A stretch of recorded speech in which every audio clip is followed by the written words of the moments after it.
سفارش۔ محلے کی بڑی گلی کے موڑ پر 3-4 ٹانگے ہر وقت موجود رہتے ہیں، مگر اس روز میں موڑ پر آیا تو وہاں ایک بھی ٹانگا نہیں تھا۔ مجھے خاصی دور بھی جانا تھا اور جلدی بھی پہنچنا تھا، اس لیے ٹانگے کا انتظار کرنے لگا۔ ٹانگے تو بہت سے گزرے مگر سب لگے ہوئے تھے۔ اچانک میں نے فیکے کوچوان کو اپنی طرف آتے دیکھا تو پکارا، بھائی فیکے، ٹانگا کہاں ہے؟ ٹانگا لاؤ نا۔ ٹانگا تو بابو جی آج نہیں جوڑا ہے، فیکے نے جواب دیا۔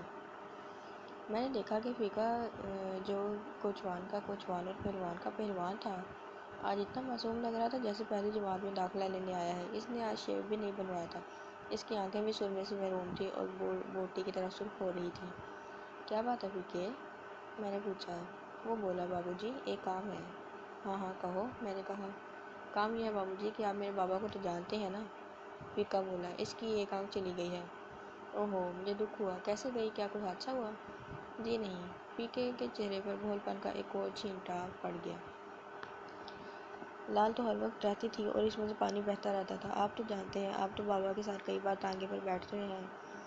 تو بابو جی کل کیا ہوا کہ بابا مصری شاہ میں سے گزرا تو سانڈے کا تیل بیچنے والا ایک حکیم سرما بیچ رہا تھا۔ بابا یہ سرما لے آیا اور ہمیں بتایا کہ اس سے آنکھ کی لالی جاتی رہے گی۔ حکیم نے خدا رسول کی قسم کھا کر کہا ہے اور یہ بھی کہا ہے کہ نہ جائے تو قیامت کے دن مجھے گردن سے پکڑنا۔ میں نے بھی کہہ دیا کہ حکیم خدا رسول کو بیچ میں ڈال رہا ہے تو ذرا سا لگا لے۔ اماں نے بھی یہی صلاح دی۔ اس نے لقمان حکیم حکمت کا بادشاہ پڑھا اور آنکھ میں سلائی پھیر لی۔ بس پھر کیا تھا بابو جی، قسم کھا کر کہتا ہوں جب سے اب تک آنکھ لگی ہو تو اپنے باپ کا نہیں۔ بابو جی آپ تھک تو نہیں گئے؟ سگریٹ والے کی کرسی اٹھا لو۔ اس وقت فیکا مجھے ایسے لگا جیسے اس کے چوڑے چکلے سینے پر گڈھے کا ہران سا رکھا ہوا ہے۔ میں نے کہا، تم بھی حد کرتے ہو فیکے، اب آگے بھی کہو نا۔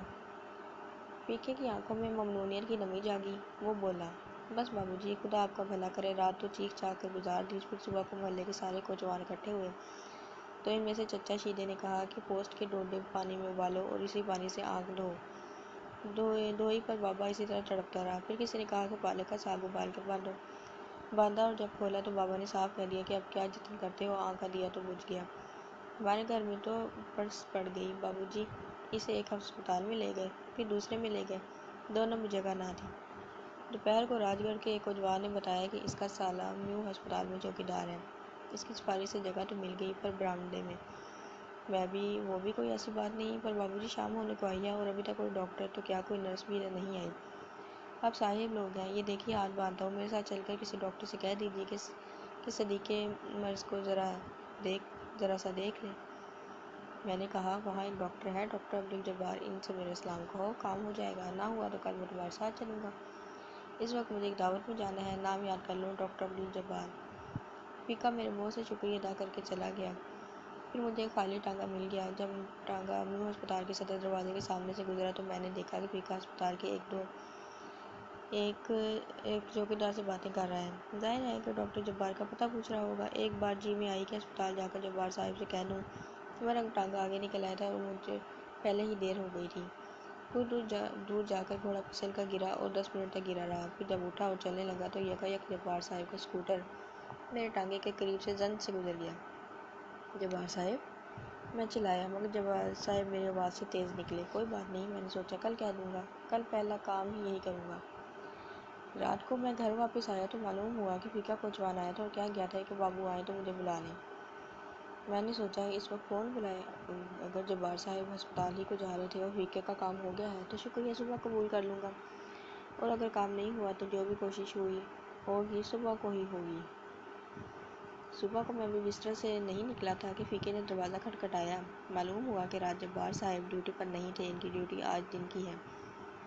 یعنی تمہارا باپ دسمبر کی سردی میں برآمدے میں ہی پڑا رہا؟ میں نے اپنے انداز میں تفتیش ظاہر کی۔ جی ہاں، وہ بولا، مگر یہ تو ایسی بات نہیں بابو جی، آپ نے ہمارا گھر نہیں دیکھا، 10 سال سے چھپر میں پڑے ہیں۔ اور اس کی آنکھ؟ میں نے پوچھا۔ وہ تو چلی گئی بابو جی، فیکا یوں بولا جیسے اس کے باپ کی آنکھ کو ضائع ہوئے برسوں گزر چکے ہیں۔ میں نے کہا، جب آنکھ جا ہی چکی ہے تو بیچارے بڈھے کو ہسپتال میں کیوں گھسیٹتے پھرتے ہو؟ وقت بھی ضائع ہوگا، روپیہ بھی ضائع ہوگا۔ فیکا بولا، بابو جی کیا پتہ آنکھ کے کسی کونے خدرے میں بینائی کا کوئی بھورا پڑا رہ گیا ہو۔ دیکھیے چولہا بجھ جاتا ہے تو جب بھی دیر تک راکھ میں ہاتھ نہیں ڈالتے، کیا پتہ کوئی چنگاری سلگ رہی ہو۔ میں اس کی بات سے چونکا۔ آج تک فیکے نے مجھ سے صرف چارے کی مہنگائی اور آٹے میں ملاوٹ کے موضوع پر باتیں کی تھیں۔ پھر وہ عاجزی سے بولا، بابو جی ذرا میرے ساتھ چلیے۔ میرے جسم میں نیند ابھی پوری طرح غائب نہیں ہوئی تھی۔ پھر نہانا تھا، شیو کرنا تھی، چائے پینا تھی۔ میں نے کہا، میں تمہیں اپنا کارڈ دیے دیتا ہوں، وہ ڈاکٹر جبار کو دکھا دو، بڑے یار آدمی ہیں، فٹافٹ کام کر دیں گے۔ تمہارا باپ ایک بار وارڈ میں چلا جائے، پھر علاج کے لیے تو میں خود جا کر کہوں گا۔ وہ مجھ سے کارڈ لے کر یوں چلا جیسے دنیا جہان کی دولت سمیٹے لیے جا رہا ہے۔ میں نے کارڈ پہ لکھ دیا تھا، جبار صاحب اس کا کام کر دیجیے، بیچارہ بڑا ہی غریب آدمی ہے، دعائیں دے گا۔ اور مجھے یقین تھا کہ کام ہو جائے گا۔ ڈاکٹروں کو صرف اتنا ہی تو دیکھنا تھا کہ آنکھ پوری طرح بجھ گئی ہے یا اب تھوڑی بہت رمق باقی ہے۔ میں دن بھر گھر سے غائب رہا۔ فیکا دن بھر میرے گھر کے چکر کاٹتا تھا۔ شام کو اس نے مجھے بتایا کہ جبار صاحب بیٹھے تو ہیں پر کوئی اندر نہیں جانے دیتا، کہتے ہیں باری سے آؤ۔ اب میری باری آتی ہی نہیں۔ گھٹنا پنجابی میں سے جھانک رہا ہو تو باری کیسے آئے بابو جی؟ فیکے نے ایک بار پھر مجھے چونکا دیا۔ نہ جانے پہلوان فیکے کے اندر یہ حساس فیکا اتنے برسوں سے کہاں چھپا بیٹھا تھا۔ میں نے وعدہ کیا، کل ضرور چلوں گا۔ اب تو شام ہو گئی ہے۔ دوسرے دن سویرے ہی مجھے شیخو پور جانا پڑ گیا۔ رات کو واپس آیا تو معلوم ہوا کہ فیکا آیا تھا۔ اس کے بعد 3 دن تک میں نے زیادہ وقت گھر میں گزارا مگر فیکا نہ آیا۔ چوتھے روز میں نے گلی کے موڑ پر ایک کوچوان سے فیکے کے باغ کا پوچھا تو معلوم ہوا کہ اسے وارڈ میں جگہ مل گئی ہے۔ اتنے میں فیکا بھی آ نکلا۔ مجھے ذرا سی ندامت تھی، اس لیے جھوٹ بولنا پڑا۔ کیوں فیکے، جبار صاحب نے کام کر دیا نا؟ وہ بولا، مگر بابو جی وہ تو مجھ سے ملے ہی نہیں۔ میں نے فوراً کہا، میں نے انہیں فون کر دیا تھا۔ فیکے کا چہرہ ایک دم سرخ ہو گیا اور اس کی آنکھوں میں ممنونیت کی نمی جاگ اٹھی۔ جب بھی میں کہوں نرس بار بار یہ کیوں کہہ رہی ہے کہ دیکھو بوڑھے کو تکلیف نہ ہو۔ پھر میں وہاں سے چلا آیا۔ میرے قدم آہستہ آہستہ اٹھ رہے تھے مگر ذہن جیسے شکست کھا کر بھاگا جا رہا تھا۔ رات کو نیند نے ندامت دور کر دی مگر صبح ہی فیکا دروازے پر موجود تھا۔ بولا، آپ کی مہربانی سے داخلہ تو مل گیا تھا پر اب انہوں نے بابا کو کوٹ لکھپت کے اسپتال میں بھیج دیا ہے۔ یہ تو بڑا غضب ہوا بابو جی۔ آج میں اماں کو ساتھ لے کر گیا، 2 روپے گل ہو گئے۔ کچھ سکے کچھ ہو سکے تو کیجیے۔ میں نے کہا، میں بھی ڈاکٹر جبار کو فون کرتا ہوں۔ میں نے فون کیا مگر ڈاکٹر صاحب نہ مل سکے۔ پھر مصروفیت میں بات آئی گئی ہوگی۔ 5-6 روز بعد میں نے فیکے کو دیکھا تو سوچا کہ نظریں چرا کر ساتھ والی گلی میں مڑ جاؤں اور وہاں سے بھاگ نکلوں، مگر فیکا لپک کر میرے پاس آیا اور بولا، بابو جی سمجھ میں نہیں آتا آپ کے کس احسان کا بدلہ اتاروں گا۔ جھوٹ نے میری ندامت کو کان سے پکڑ کر ایک طرف ہٹا دیا۔ واپس آ گیا نا تمہارا بابا؟ فیکا بولا، واپس بھی آ گیا ہے اور آپریشن بھی ہو گیا ہے۔ جمعے کو پٹی کھل رہی ہے، دعا کیجیے۔ میں نے کہا، اللہ رحم کرے گا۔ پھر وہ جمعے کی شام آیا تو بولتے ہی زار رونے لگا۔ بابو جی غضب ہو گیا۔ پٹی کھلی تو پتہ چلا ایک آنکھ تو گئی ہی تھی، دوسری پر بھی اثر پڑ گیا ہے۔ کہتے ہیں اب پہلے آپریشن کا زخم ملے تو دوسرا آپریشن ہوگا اور دوسری آنکھ کا بھی ہوگا۔ میں نے اسے تسلی دی اور اسے ساتھ لے کر سامنے ہی ایک دکان سے ڈاکٹر جبار کو فون کیا مگر بدقسمتی سے وہ فون پر موجود نہ تھے۔ میں نے اسے وعدہ کیا کل جا کر ڈاکٹر جبار سے ملوں گا، وہ ہسپتال میں نہ ہوئے تو انہیں گھر میں جا پکڑوں گا۔ دوسرے دن میں جا تو نہ سکا البتہ ڈاکٹر جبار کو فون ضرور کیا۔ وہ پھر غائب تھے۔ ادھر فیکا بھی غائب ہو گیا۔ شاید 2-2.5 ہفتے بعد دروازے پر دستک ہوئی۔ نوکر نے آ کر بتایا کہ فیکا کوچوان آیا ہے۔ میں نے بھی اسے کھڑکی میں سے دیکھ لیا، بالکل ہلدی ہو رہا تھا۔ میں نے نوکر سے پوچھا، کیا تم نے اسے بتا دیا ہے کہ میں موجود ہوں؟ جی ہاں، نوکر بولا، بس میرے منہ سے نکل گیا۔ بڑے احمق آدمی ہو۔ میں نے اسے ڈانٹا اور کہا، جاؤ کہہ دو کپڑے بدل رہے ہیں، آتے ہیں۔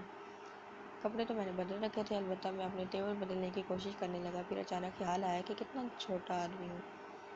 2 پیسے یا 2 روپے یا چلو 2 لاکھ کی بھی بات نہیں، 2 آنکھوں کی بات ہے اور میں جھوٹ بولے جا رہا ہوں۔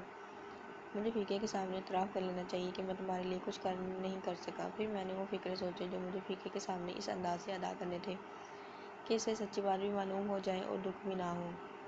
میں باہر آیا تو فیکا بولتے ہی زار رونے لگا۔ بابو جی کچھ سمجھ میں نہیں آتا کہ کچھ سمجھ میں نہیں آتا۔ اس کی آواز بھر آ گئی۔ میں نے سوچا کہ فکرے ایک دوسرے سے گتھم گتھا ہو گئے۔ وہ مشکل۔ میں نے کہا، فیکے بات یہ ہے۔ آنسوؤں سے بھیگا ہوا بچوں کی طرح گول گول سرخ چہرہ لیے فیکا اٹھا اور بولا، بابو جی کچھ سمجھ میں نہیں آتا، شکریہ ادا کروں تو کیسے کروں؟ میرا بابا ٹھیک ہو گیا ہے، اس کی دونوں آنکھیں ٹھیک ہو گئی ہیں، اسے بینائی اللہ نے دی ہے اور آپ نے دی ہے۔ آپ نے مجھے خرید لیا ہے بابو جی، خدا قسم میں عمر بھر آپ کا نوکر رہوں گا۔ اور میں نے ایک بہت لمبی بہت گہری سانس لے کر کہا، کوئی بات نہیں فیکے، کوئی بات نہیں۔